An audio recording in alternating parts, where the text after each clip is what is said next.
Good morning, everyone, and welcome back to another edition of the show. It is January 5th, 2022, the second edition of the new year, joined, as always, by Kyle Klingman out in Cedar Falls, Iowa. How you doing today, Kyle? I'm doing great, man. How are you? I'm fantastic. Excited for a show. It should be a good one. You ready for this? I am.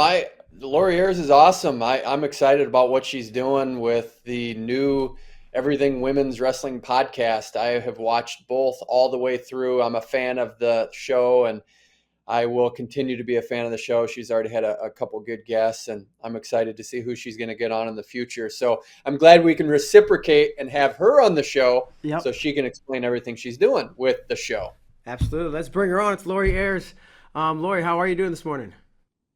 I'm doing great. It's a little icy here in New Jersey, but other than that, we're hanging on for sure. Thanks so much for having me on the show. Yeah, thanks for joining us. And really, I want to kind of go back to your introduction. Obviously, you're married to Chris, and so whenever you guys started dating, at least at that point, you knew about wrestling. But like, how long prior to that were you introduced to the sport, became aware of wrestling outside of like ropes and turnbuckles and Hulk Hogan?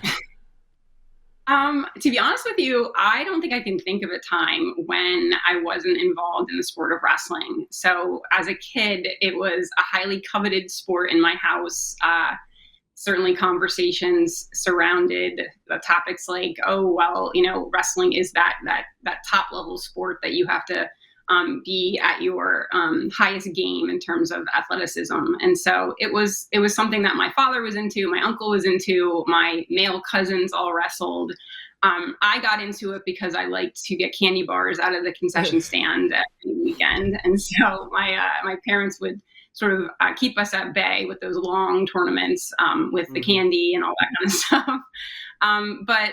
But I found myself at the edge of a wrestling mat from fairly early on. And, in high school is when my husband and I, Chris Ayres, who's my partner, my husband, met in high school. And so I think my first memory of him is wearing sweats and, his like Newton High School beanie and running up and down the halls in the science wing, D level.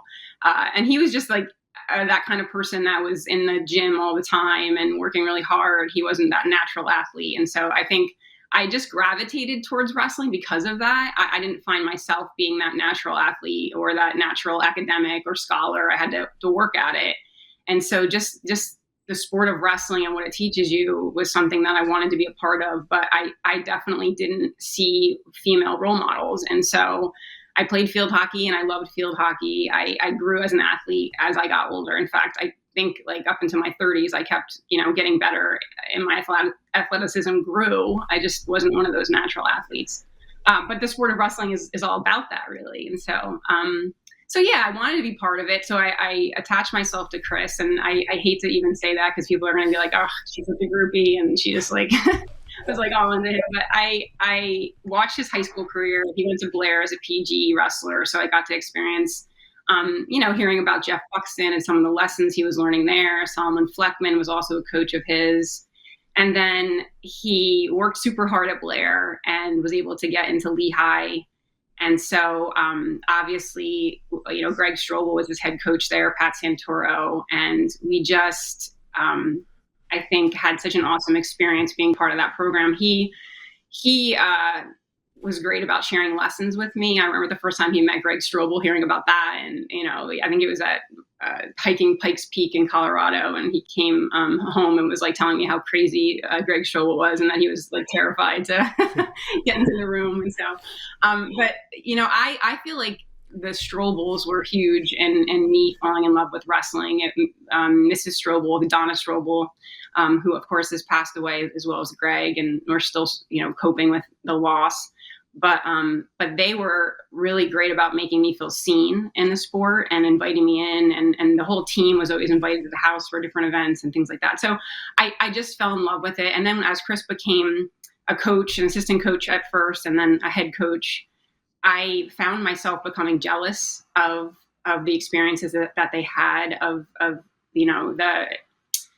opportunities to show determination and intensity. And it was all something that was just really genuine and organic in my own personality, but I just didn't see myself in the sport, or having a place really. And so I did what I could with Chris and his program, and of course I supported him, but I really wasn't involved too much until I saw my daughter sitting on the edge of the mat, and I started to have, feelings that she was having those same ideas, like, I want to be part of this, like, what the heck.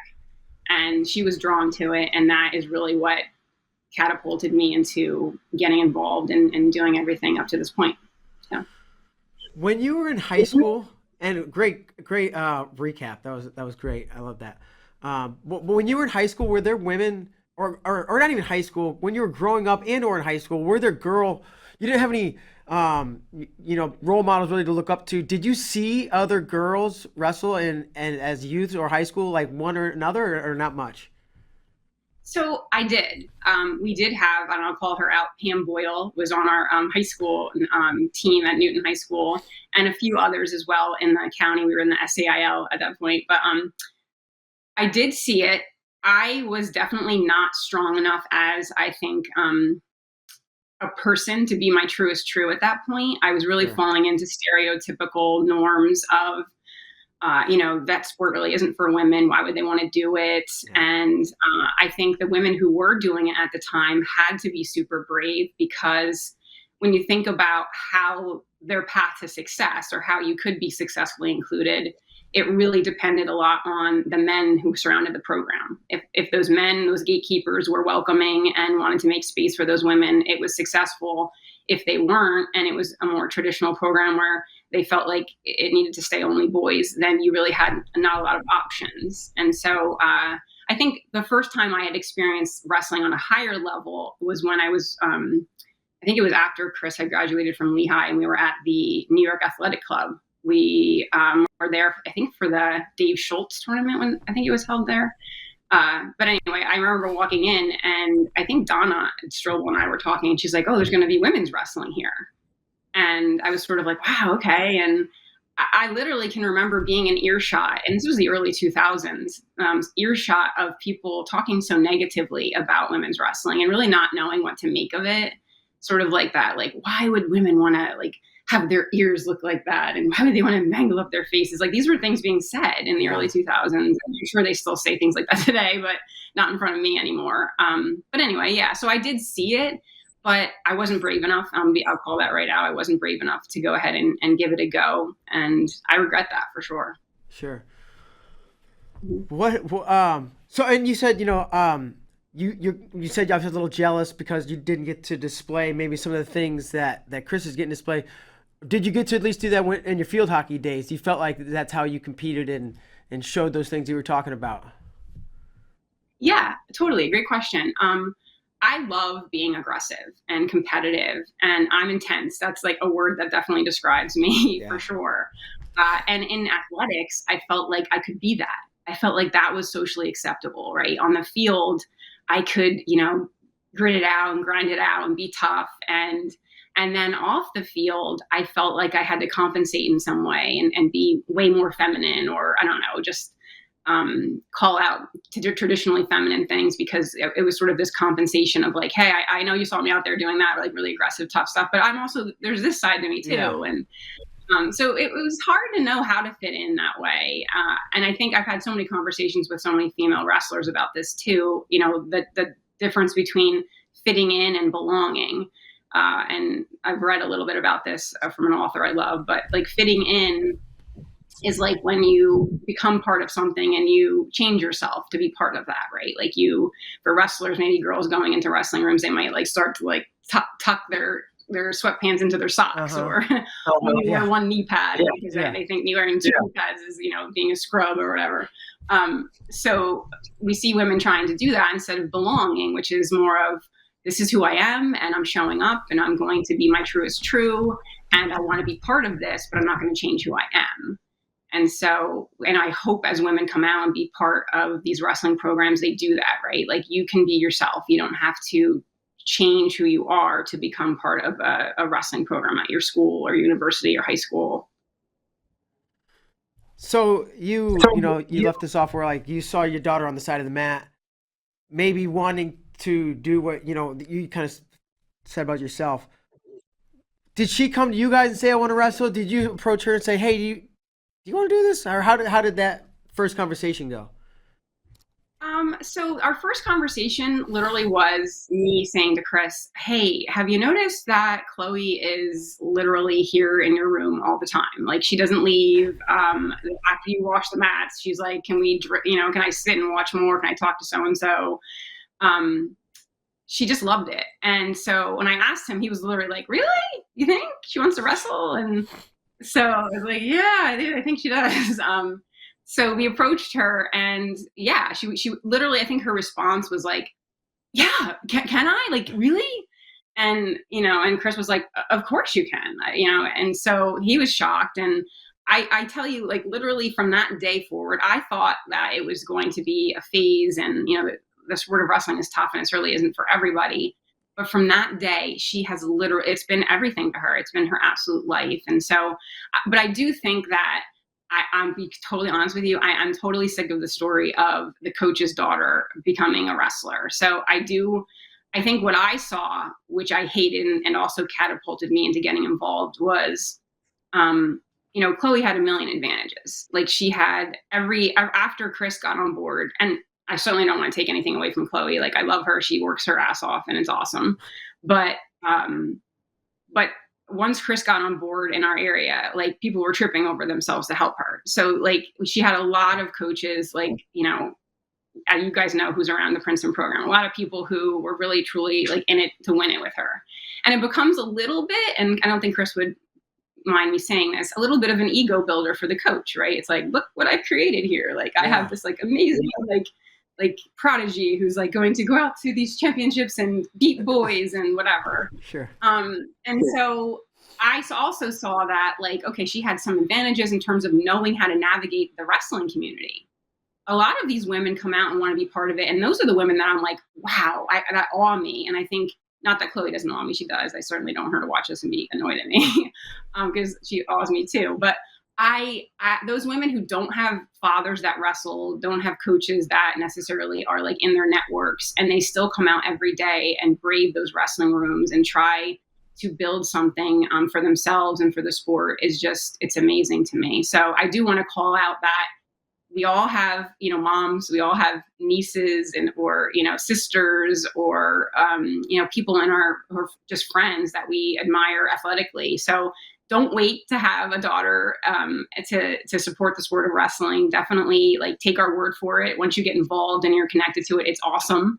I think we can all at this point think about someone who we admire, who absolutely loves women's wrestling. And so let's just believe them and advocate for the sport. So that's sort of my feelings on that. But yeah, like, it didn't take long for Chloe to fall in love with it. And then I started to see, like, this isn't fair, right? Like, it shouldn't be that she just knows all the ins and outs and that these other New Jersey girls, like, don't have that information or don't have these resources. And so I'm not saying I'm like this angel over here, but I tried to do the best I could to make sure that it was fair for everybody and that we could share the information and make it more transparent.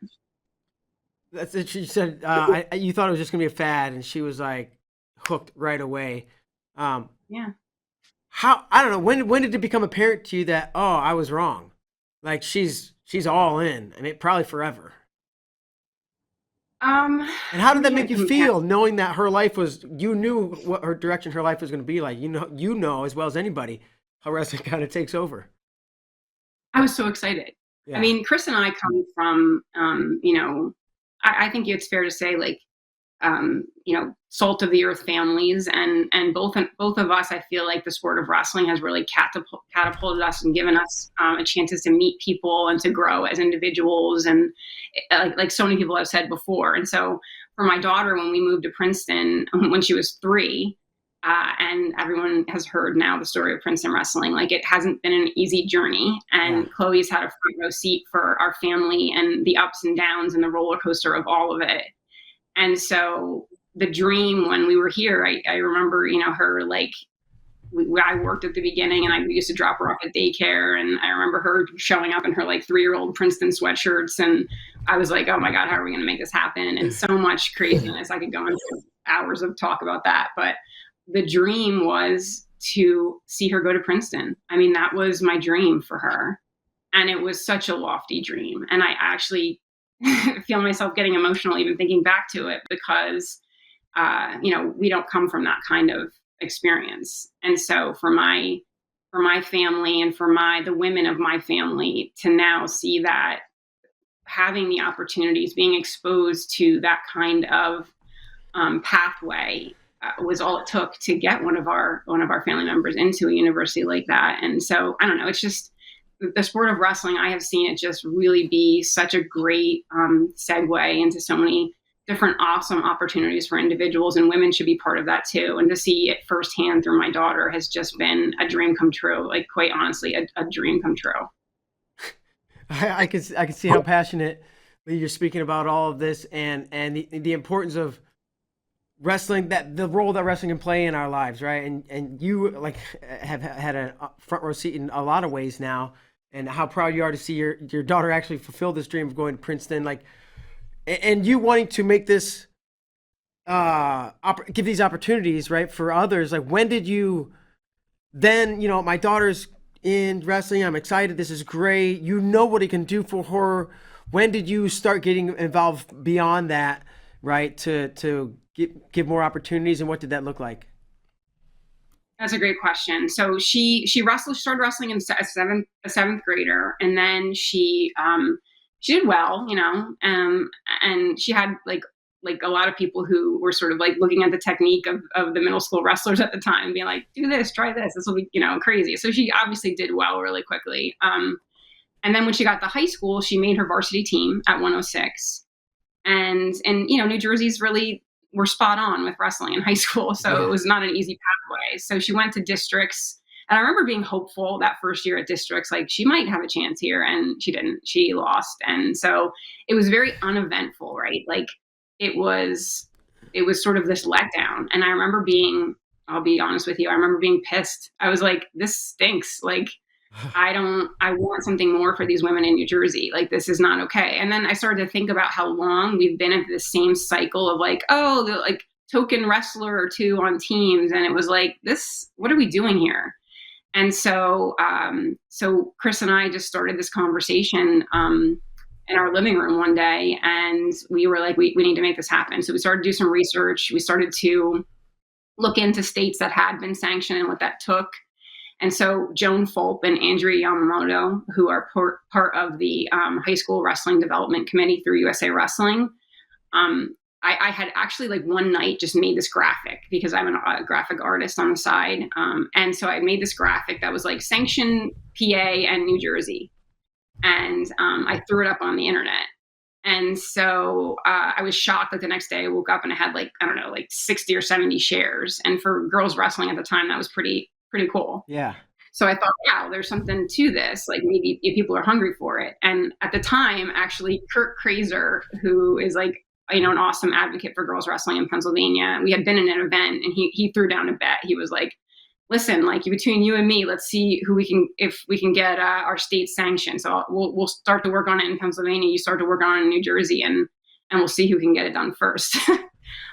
Wrestling mentality. We're racing. Yeah, exactly. So anyway, long story short, Joan Fulp saw the graphic and she reached out to me and she said, hey, look, are you part of a grassroots group? And I was like, oh no, I am the grassroots group at this point. So we started to talk, and I learned such a big lesson through her and Andrea, which is you need to create a group, right? Like, you have to have a group working to move the needle forward. And that can be applied here at the high school level, at the college level. I think the biggest barrier to getting this done at any level is that you're going to always face these challenges. Like, these athletes have been at it for 20, 30 years trying to make progress at the high school level and show up on teams. But the reason that they've had so much trouble is because they haven't had a group of people surrounding them that when they hit these challenges or barriers, they wrap their arms around them or support them and say like, hey, let's try this. Or, have you gone down this avenue, or contact this person? And so that's what Joan and Andrea does for the entire country. And that's why we have 32 states sanctioned now. And so if we have that same philosophy at the D1 level, and that's what we're trying to do through D1 women's wrestling, we have so much work to do, but that's a much better pathway to walk down as a group than as these single people here and there and across the country. So What were the steps? I don't. Maybe it's minute. We don't have time to go over them, but maybe the broad strokes to get women's wrestling sanctioned in New Jersey. So we got super lucky, Mark. We were able to utilize some of the key stakeholders, I'll say, right? So I quickly was like, oh no, I'm not in charge of this. Like Chris is in charge of this. And, people know Chris and Yeah. he'll be able to get emails back and phone calls back. And we were super lucky that same week that we started this idea, Chris had a coaches clinic at Princeton. And so for some reason, I really think it was the universe saying this needed to happen. Bill Bruno, the late Bill Bruno, I was at that clinic, and Chris pulled him aside, and he happened to be the executive director for wrestling for the Athletic Association for the state at the time. And so Chris just said, this is the idea we have. It's not about adding a whole new sport. It's about adding a division at the championship and building from there. And that was exactly the wording that Joan Fulp had given us. We did not invent that. She was much smarter than we were, and she was able to give us that headway. And that is literally the key pin, the keystone that made Bill say, oh, that makes sense. We can get that done. That's not too hard of a lift. And so before I knew it, really, we were writing proposals, and it was being presented at meetings, and it was approved, and we were off and on our way. And Bill, I think, is a really great example of the fact that he wasn't going to make more money if he added a new sport. He wasn't going to have an easier season of wrestling. And it's tough out here in New Jersey. People are rough on the leaders and the decisions that they make. And I know you guys can relate to that a little bit at Flow. It isn't easy always having those critics. But he was like, you know what, this is the right thing to do. And I'm going to make space for this. And we're going to not only make space for it, we're going to add the women to the Atlantic City Championship. And they're going to come down there to that venue, and we're going to spotlight them and highlight them.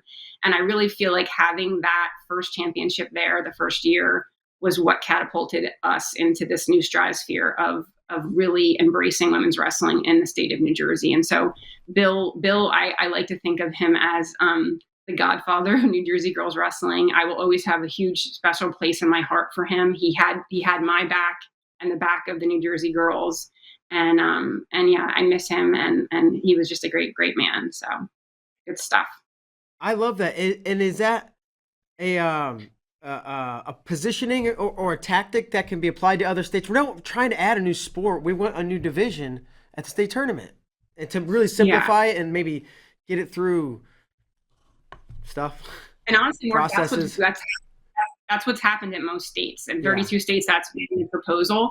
I think what's happened now, and honestly, states like Iowa and Pennsylvania and Ohio, I think are closer than people think.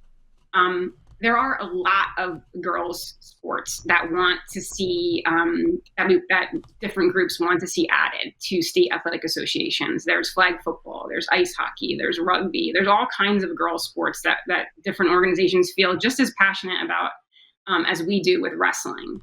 I think that what happened with some of the states that we got lucky in, like New Jersey, is they didn't necessarily have too difficult of a process or really a procedure set up to limit us or put us on some kind of timeline. Yeah. Many of the other states, I think, either had a process in place, but more likely than not got a little nervous about saying, oh, if we do this for one, we'd have to do this for others. So we have to put a process in place so that it's fair and equitable. And so we have to understand, and that's a little bit in the podcast of what Charlotte Bailey goes into in the latest podcast of Everything Women's Wrestling, of why Iowa has asked to have 50 programs added first before they'll consider moving forward. And there's similar situations in Pennsylvania.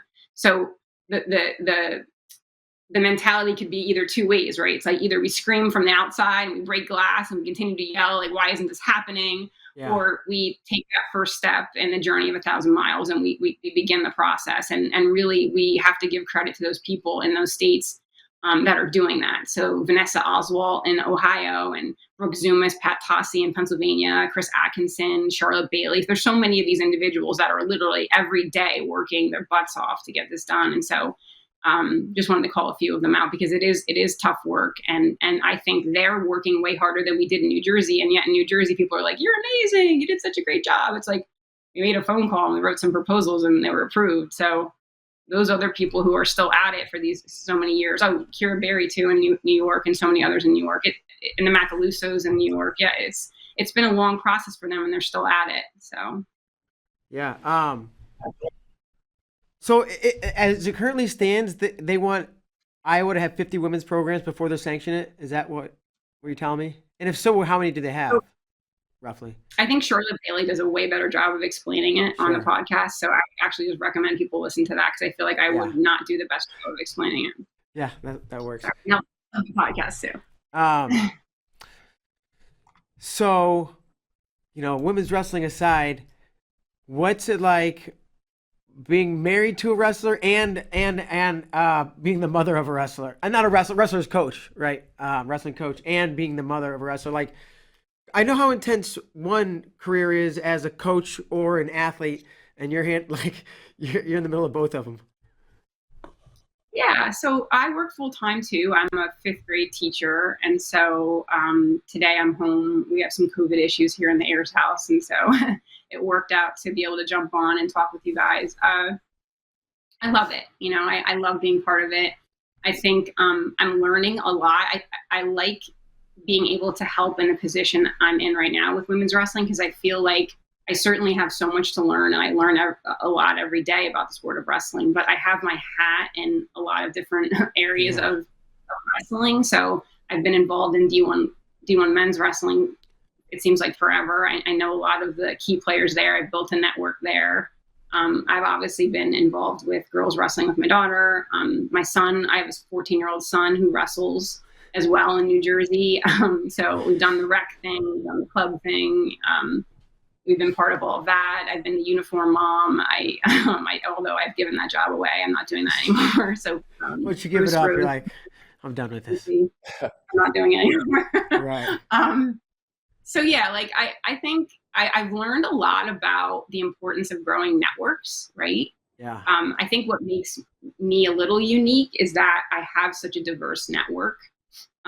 And other people get involved in like one area of the sport of wrestling and maybe not as much in others. And so I think what I've learned is that I would love to call a lot of people out on trying to extend their networks and make them more diverse. So, and that doesn't happen just by like, living in wrestling. You have to really be intentional about it. So, making an effort to maybe once every month add a woman in the wrestling world to your network, I think is important. I've learned that there is a place for me. For a long time, I didn't feel like I really could give back anything to the world of wrestling. And now I feel like I have a lot to give. And I think there's other women out there that want to too, but we maybe aren't asking them to be a part of it. So I would definitely call out men, women, everyone in the wrestling community to say, like, extend your network by being intentional. And now that we live in this world of Zoom, it's so easy to say, like, hey, I saw all these great things you're doing. I would love to get to know you a little bit more. Like, maybe we get on a Zoom and talk. And that's a way, that when an opportunity does come up and people say, like, oh, well, I tried to get a woman to coach this team, but like no women wanted to do it. Or I'd love to add a woman to our organization, but there's no female leaders in wrestling right now. It's like there's no female leaders in your network, but have you been intentional about growing that network? And so, make it a point to maybe once a week even say, like, I'm going to get on a 30-minute Zoom with another female coach or someone who's coming out of the NCAA or NAIA association who's been a rock star, and let them know that we want to keep them in the sport. We don't want to lose them. So things like that. So it sounds like, I don't know if I answered the question. Sorry, I think I don't even remember the question, but I love the answer. And the part at the end about growing your network, I think is fantastic, because I think you probably do have a really big and probably wide, very diverse, wide range of people in that network. And it sounds like, going back to the beginning, where you're like, I was kind of jealous of Chris because, he's putting everything into this program and wanting to build this team. And it sounds like we're finally getting to the point where you're like, this is what you just explained. This is what I'm doing. That this is my burning passion. That is exuding. Would that be accurate? Yeah, no doubt. I love that the Princeton community, honestly, everyone here is not just talking about diversity, equity, and inclusion. They literally are doing it. And so we have, Nate Jackson working in the Black Wrestlers Association, and we have such a push for women's wrestling, and really the D1 team itself has been so fantastic with welcoming the female wrestlers into their world. And I feel like that's a piece that we need to amplify a little bit more across the country. And that's another reason why I love that you guys were willing to have me on the show today. And I can't thank you enough for that, cross marketing, because we have to cross market, right? We have to talk more about women's wrestling. Anytime that we can, in the media, on our networks, be talking about women's wrestling and get that into people's ears, the better. And if we can utilize our D1 athletes, who to them, this is like, why? Of course, we need to have women's wrestling. They don't even bat an eyelash or think twice. It's my generation, who maybe isn't all on board for it. So I would love to just call to action our D1 men wrestlers, like, take to social media, share out all of the things that you're seeing on women's wrestling. I love that Kyle has been putting out the Women's Weekly. I don't think I've ever experienced on a regular cadence being able to check in and see what's going on in the world of women's wrestling. So for me, I lose track. Like, sometimes I'll see an article and I'm like, oh, it's so cool. I want to read this article, or I want to see this video, but I don't know when it's going to pop up or come out. So to know that that's coming out every week is super cool. And I'm glad that he's doing that. So. And to the D1, I think, and on the women's side, right? It was just Iowa for now, but I think as more D1 programs start to pop up, you'll see more regular cadence and more things to consume, because really the household names are the biggest programs, right? And Iowa adding that program was huge. What do you know about, or do you have much involvement with trying to get, we talked about sanctioning on the high school level. I'm sure the NCAA level, I'm tripping my words today, is a much different beast. But how much do you know about the efforts and what it takes to get a Division I school sanctioned? So right now we have 58 NCAA programs at the collegiate level that have agreed to have varsity programs. So that's a great number, right? Yeah. We're heading in the right direction for sure. As you alluded to, we only have 3 D1 programs. So we definitely need to put more effort into that avenue of it all. So I work with a bunch of amazing individuals. So about, I guess, a year and a half ago, we co-founded Division I Women's Wrestling, because we basically saw the positive effects, like I had talked about earlier, with the high school sanctioning committee and the support that they gave. And we wanted to make sure we were doing the same thing with Division I. So myself, Kira Berry, Jackie Davis, Emma Randall at NYC RTC as well. She also head coaches the Columbia Women's Freestyle Wrestling Club. Bjorg, I always say her last name wrong, Guini. She's the Boston Youth director, and she's also the head coach for the Harvard Women's Freestyle Wrestling Club. So we all got together and we said, look, like, these women have been on these D1 campuses since the early 2000s. They really and truly have. Like, we had an EIWA wrestler, Audrey Pang, who wrestled in the EIWAs. I don't know if Kyle probably knows more about this than I do, but I think she wrestled at 125. So she actually wrestled in the tournament. So these women have been part of wanting to be a part of D1 for a long time. And so we thought, what is the holdup here? Why is this not happening? And so we did want to provide more support for them. We talked to some athletic directors, and really what we were hearing from the athletic directors was, okay, well, where are these women on the campus that want to wrestle? Show them to us. Like, where are they at? And we were like, oh, well, they want to come, but they're maybe not, they might not be here yet. And they're like, well, it really needs to be student driven. It needs to come from the students. And so we started to look to sports like rugby, right? That created rugby rugby clubs back in the 70s even. And so when I went to school in the 90s, there was a whole bunch of rugby clubs, and it was popular back then. And now we see rugby becoming varsity sports at the collegiate level. So we really want to take a note from them, and we want to start to build out more programming through the club level. And really what that amounts to is we want to create visibility, right? We want to make sure that we have these women coming to the colleges and the universities, like these D1 schools, and they're showing up and they are on the campus and visible to the athletic directors. We also want to continue to create opportunities for our experienced level wrestlers. So using the RTCs is another great opportunity to have some resources for those women. So the name of the game is, we have to be coming at it from a lot of different angles. We have to create these non-varsity pathways so women have opportunities. We know that if you create an opportunity, they will come. In a sport like wrestling, even more so, right? Because what already exists in the structure can be very intimidating to women.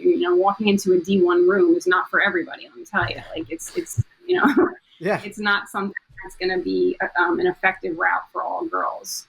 Unfortunately, rostering on the men's teams is not seeming to be a viable option right now. We've learned that before it was an emerging sport, that was something we were allowed to do for the NCAA because it wasn't an option, that there wasn't something that women could choose at that point. But now that we've become an emerging sport, that's not something that seems to be working out as well, which doesn't really make sense to me in a lot of ways, because now it seems like a lesser of an opportunity after emerging sports status, but something we need to dive into a little bit more. And so I don't mind having those courageous conversations, and I'm glad that we can, talk about that today. But there's still so much work to be done. I feel like a lot of it is just education, and we're in this sharing phase of like, look, we have the numbers to sustain this. We have back in 2019, we had over 28,000 women at the high school level in 2019. And that was with only 14 states sanctioned. Wow.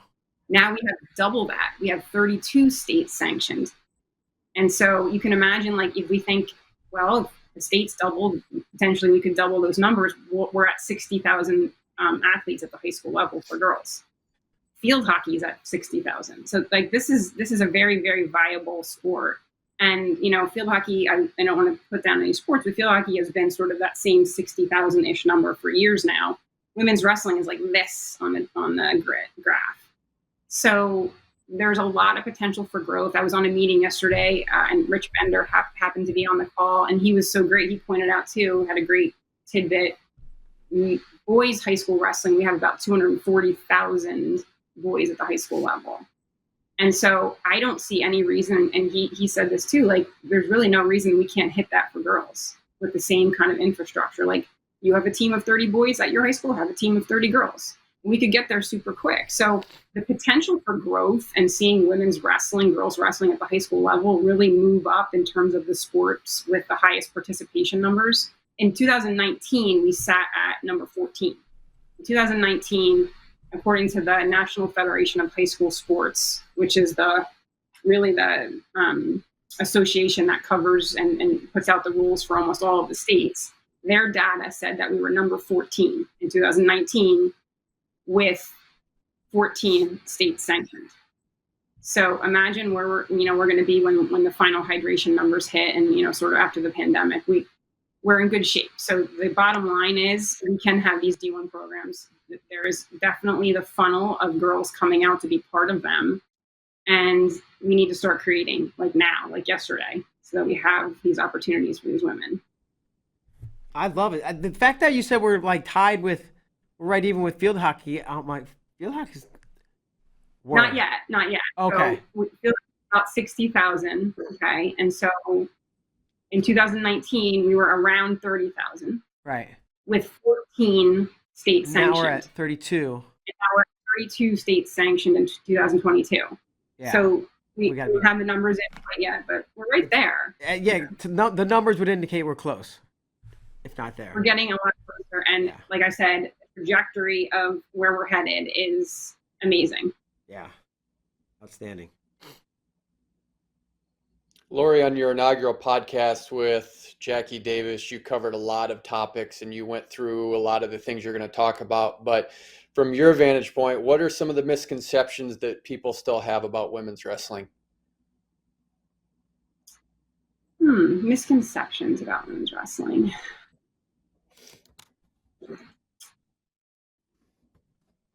Honestly, I think we're getting to a much better place, Kyle, with how people are interpreting women's wrestling. I think, unfortunately, there probably still are many people who have the philosophy of bringing women into our wrestling club, to our wrestling team at the high school level is going to bring in drama, or that mentality of like, we've sweated out for like 20 years together, like it's been the same and we don't want to have change.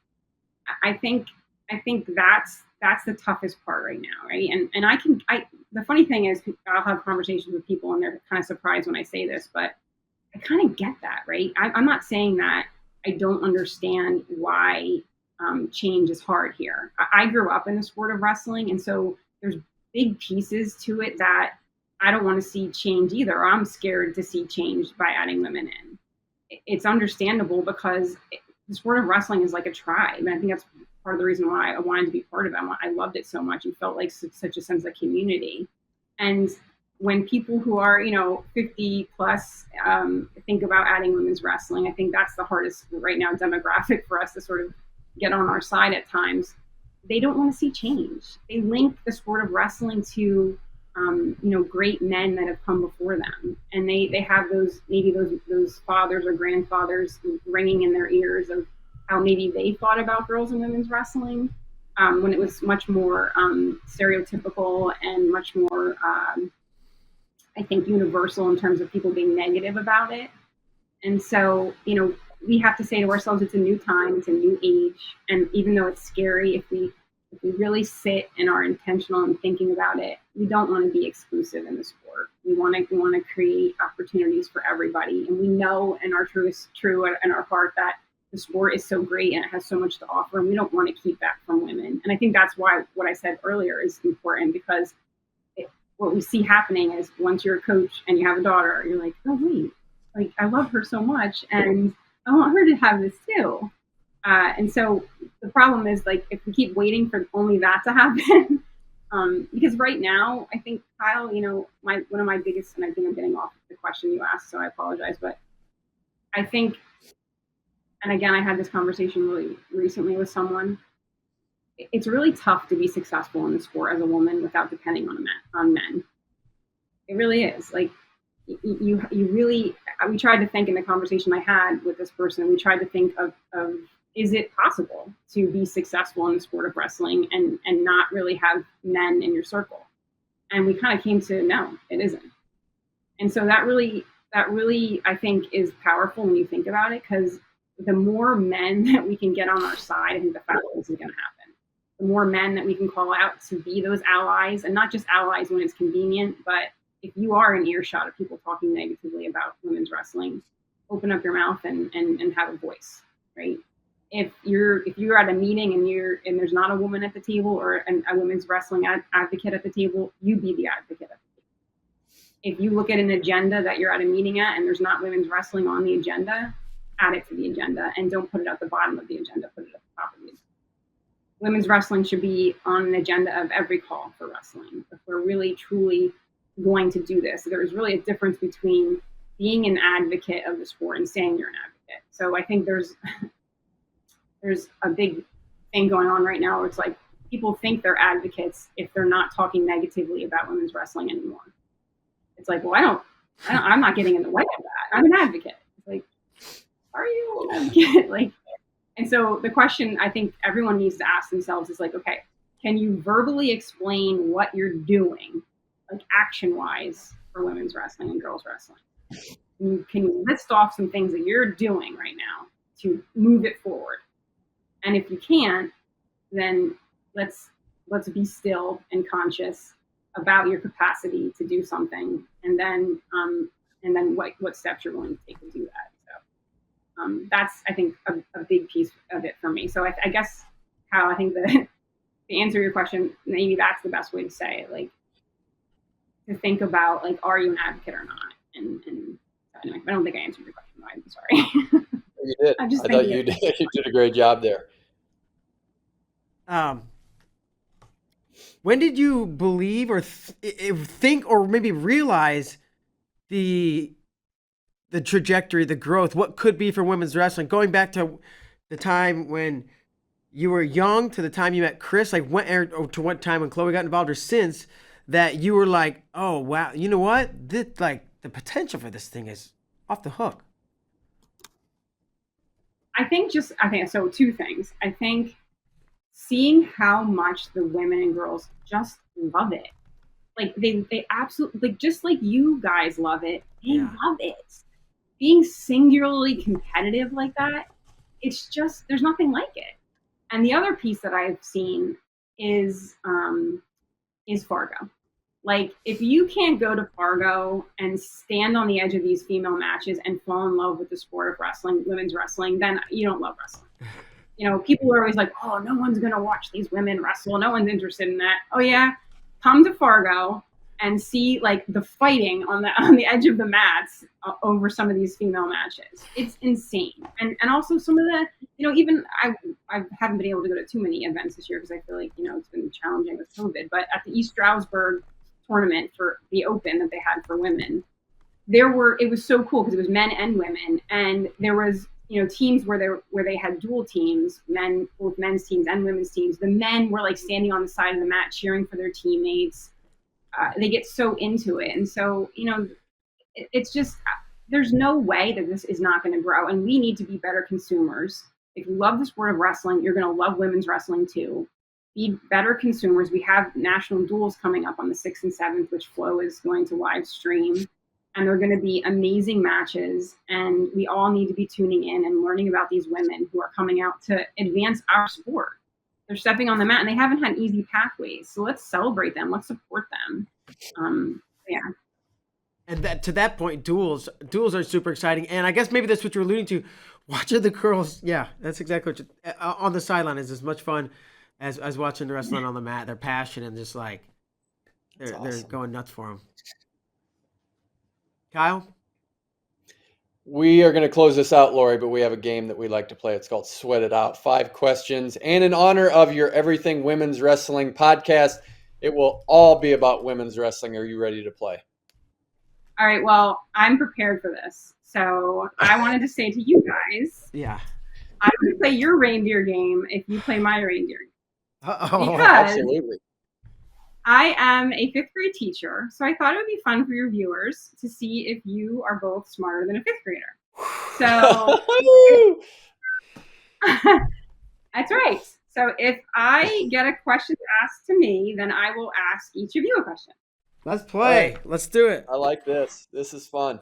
All right, number 1. Just bringing the heat. What was the first state to sanction women's high school wrestling? Was it Hawaii? It was Hawaii. Okay. It was Hawaii. All right, my first question is for Mark. Okay. Mark, a hexagon has how many sides? Hexagon? Yes. 6. Very good, Mark. Correct. Ooh, now I'm in the hot seat. All right. You both. All right, Kyle. This is yours is a little harder, Kyle, sorry. What are the 3 branches of the United States government? That's so easy. Legislative, executive, and judicial. Very good, Kyle. Nice job. I got it. I'm glad mine was harder than Mark's too, because I thought that was easier. I kind of sweated on the hexagon. I'm pretty sure it's 6. But I did too. All right, number 2. Who was the last, and this will be the last because there's no longer a WCWA, but who was the last 4-time WCWA national champion? Who was the last individual? Yeah, last individual to win 4 WCWA national championships. Kyle brings the heat. I should have warned you. And she's still competing. So listen, this is a perfect example of how I want to be honest and vulnerable. I am getting better at being a consumer of women's wrestling. right? Like I'm just getting into college women's wrestling. So I honestly don't know the answer to that question, but I'm so glad you asked me, and I'm glad to hear the answer. The answer is Kayla Miracle. Awesome. I've heard of her. And her dad. So she will be our last one because they won't have that tournament anymore. So she'll have that distinction. And Lee Miracle, right, is her father, right? Yeah. Lee Miracle is her father. That's correct. Yep. And they're ranked number 1 Campbellsville right now for the NAIA. I cannot wait I can't wait to watch. You're right. Like putting that plug in. This is the women are the show at this tournament because they're the top level. And on the top 10 flow rankings for like the U.S. national rankings, just everything, over half are college women. So just imagine that. That's wow. Unbelievable. So you're seeing the best of the best of the best in these women's divisions. So it's going to be a blast to watch. Yeah, I'm hoping the viewership from that national audience is going to bleed over into our college wrestling because you're right. We have so many college wrestlers who are competing for age group world teams. So very cool. Yeah. So do you got more questions for us or are we moving on here? Here we go. All Mark, this is going to be good for you because you have small kids, right? Uh-huh. Yep. Okay. Who is the author of James and the Giant Peach, Charlie and the Chocolate Factory, and the BFG?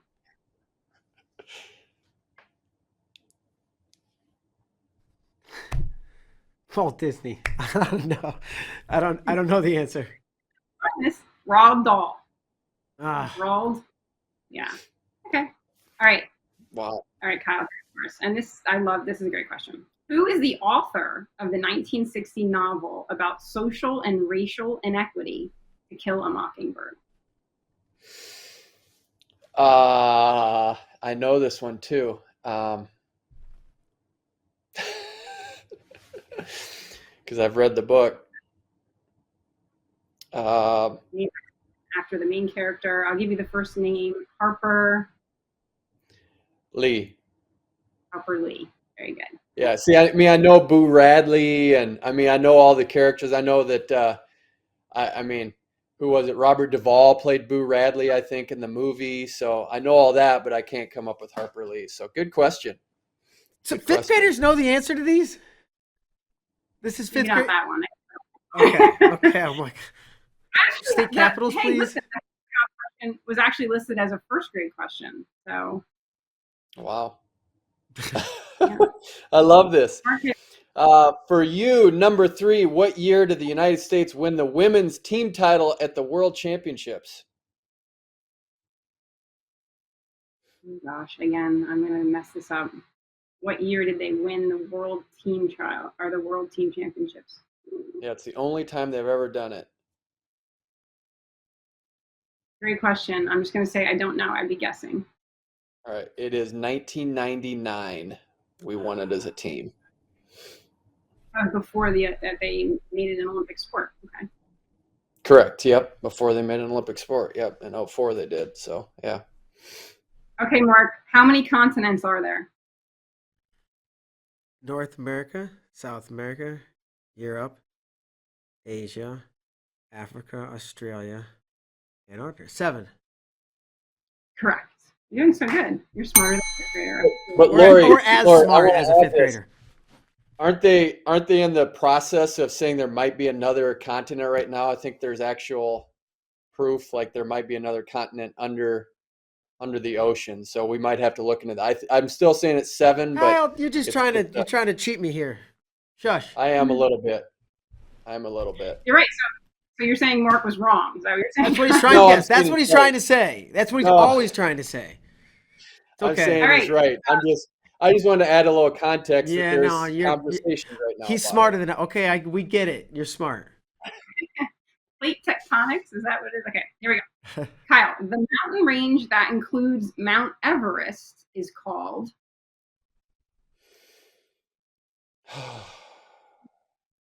The Himalayas? Correct. Good job. You guys are killing me. Wow. I'm doing so really. All right. Number 4, what team won the inaugural National Collegiate Women's Wrestling Championships in 2020? McKendree? Yep. You got it.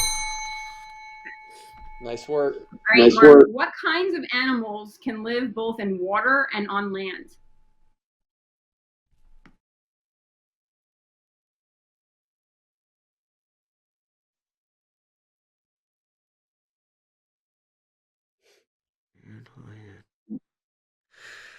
Amphibians? Amphibians. You came up with it. Yes. Nice. Kyle, what are the 3 states of matter? Gas, liquid, and solid. Yay, good job. All right, and then the final one for you, since you are co-creator of D1 Women Wrestling, what was the first college to add Division I women's wrestling? Presbyterian College. Yep, you got it. You sweat it out. Okay, questions for you guys. Mark, what is the minimum age for a U.S. president? 35. Right? And Kyle, what country is the famous Taj Mahal located in? India? Correct. Hey, this is Man. That's tough when they turn the tables. I know. I like that. God, I like I'm that gonna she get did this that. That was Yeah. a great move. Yeah. Made us tougher. She came ready. Brought the heat. That was great. That was awesome. Yeah, Lori, it's been a pleasure talking with you all morning, picking your brain about your life and women's wrestling and growing the sport. Are there any parting words of wisdom, words to live by, a shout out, a joke, anything you want to say before we let you get out of here? No, I just am so appreciative. You guys are perfect examples of allies in the sport for women's wrestling. And so we just need to replicate you and keep going. So I would love for everyone to follow us on Division I Women's Wrestling social media platforms. We're putting out some pretty cool content. And then, of course, to be tuning into our Everything Women's Wrestling podcast with some great guests. We're hoping to talk about all kinds of different topics coming up in the next few months. So don't miss an episode. Awesome. Well, Lori, thanks so much for joining us today. It's been an absolute pleasure. I hope to see you soon in the future and look forward to all the things that we're going to accomplish with women's wrestling. All right. Thank you so much, guys. Take care. Have a great day. Thank you. Yep. Have a Thanks, great Lori. day. All right, Kyle, that was an absolute gem of a show. That was. And she does a great job of articulating women's wrestling. Not only just women's wrestling, but she has just a good way of articulating what's inside her head and really putting it in great terms. So I always appreciate those conversations, and I'm glad she turned the tables on us. I was sweating there. I was it caught me off guard. It was 6. good. I was like it. 6, right? 6, but then I was like, is it 6? Woo, it was fun. Yeah. All right. Well, that's going to do it for today. For Kyle Klingman, I'm Mark Bader. Thanks so much for tuning in. See you next time.